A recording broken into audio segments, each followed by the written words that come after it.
Hey, welcome back. I'm Ibnul Jaif Farabi, and this is Echoes of the Ancients. Picture this: a caravan, laden with silk and spices, wins its way through a mountain pass. The air is thin, the journey long. You see the merchants, the camels, the dust. It's the Silk Road, right? A story of cultural exchange and peaceful trade. But what if I told you that right beside that caravan, hidden in plain sight, was another traveler? One carrying no bolts of silk or bags of pepper, but secrets. And not just any secrets, state secrets, military plans, the kind of information that could topple an empire. Because for centuries, the Silk Road wasn't just a commercial highway. It was the world's first great intelligence network, a stage for a shadow war where the prize was the very heart of Asia, the legendary city of Samarkand. Today, we're pulling back the curtain on that secret war. This is episode 24, The Silk Road's Secret War, Spies, Sabotage, and the Battle for Samarkand. To understand why Samarkand was worth fighting for in the shadows, you have to understand its place in the world. Imagine a crossroads so perfect, so geographically and economically vital, that controlling it meant you held the keys to the continent. Samarkand was that. It sat at the center of the Silk Road's sprawling web, a place where Chinese, Persian, Indian, and later, Arab and Turkic influences didn't just meet. They collided and created something new. Its wealth was legendary, its walls imposing. But its true value wasn't just in its markets. It was in its ears. In a world without instant communication, a merchant arriving from Chang'an with news of a Chinese army's movement was as valuable as the jade he carried. A monk traveling from India might casually mention political unrest in a kingdom 1,000 miles away. In Samarkand, information was a currency just as liquid as gold. And so, the great empires invested not just in trade missions, but in intelligence networks. The Tang dynasty in China, during its westward expansion in the 7th and 8th centuries, was a master of this. Their agents often weren't soldiers in disguise, but bureaucrats, scholars, and yes, merchants. The Chinese had a term for it, jian, which means both spy and interval, the space between things.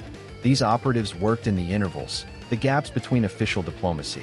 They would gauge the loyalty of client states, map out terrain, and assess the strength of rivals like the Tibetan Empire or the Turkic Khaganate.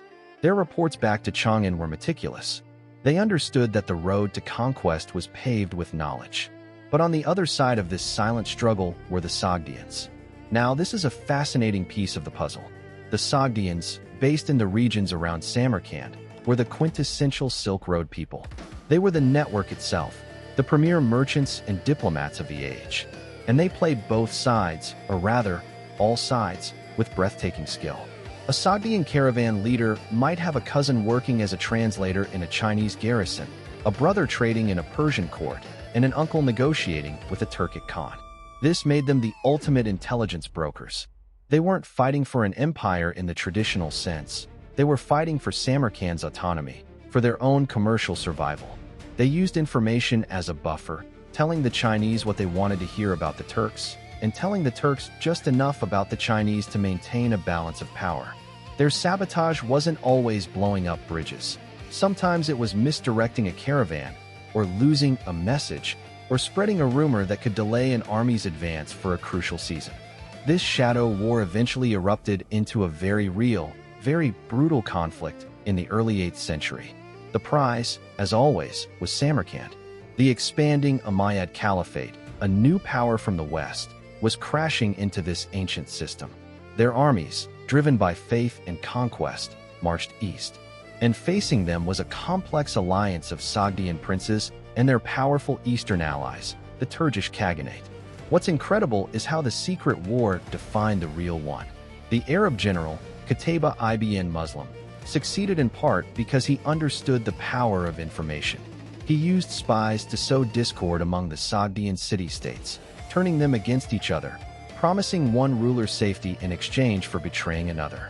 He exploited the very network the Sogdians had built.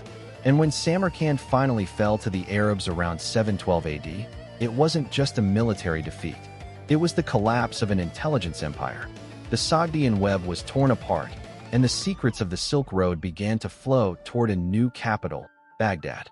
Reflecting on this from my perspective as an engineer and an entrepreneur in New York, I'm struck by how familiar this all feels. We talk today about data as the new oil, about networks and information economies. The Sogdians were the agile startups of their day, leveraging their network for survival and influence. The Tang dynasty was the large, strategic corporation, building a robust intelligence apparatus to secure its market share. And Samarkand? It was the ultimate platform, the geographic app store everyone needed to be on. The tactics are timeless. Exploit network effects, gather superior intelligence, and understand that sometimes the most powerful battles are fought not with swords, but with secrets. It's a reminder that human systems, whether ancient trade routes or modern digital ones, operate on the same fundamental principles of connection, trust, and information. So the next time you hear the phrase Silk Road, I hope you'll see more than just camels and caravans. See the spy whispering in a smoky tavern, the merchant carefully encoding a message in a ledger, the diplomat parsing truth from lie. See the silent, relentless battle for the world's crossroads. The fall of Samarkand's walls was preceded by the crumbling of its secrets, proving that in history, knowledge wasn't just power.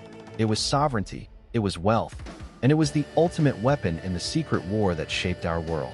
Thanks for joining me for this journey down the Silk Road's hidden paths. If you enjoyed this episode, please share it with someone who loves a good story hidden within history. For more deep dives into the past, make sure you're subscribed to Echoes of the Ancients, wherever you get your podcasts. This has been Ibnul Jaif Farabi. Our show is produced by Light Knot Studios. You can find more of our work and support independent storytelling by visiting us at lightknotstudios.com. Until next time, take care.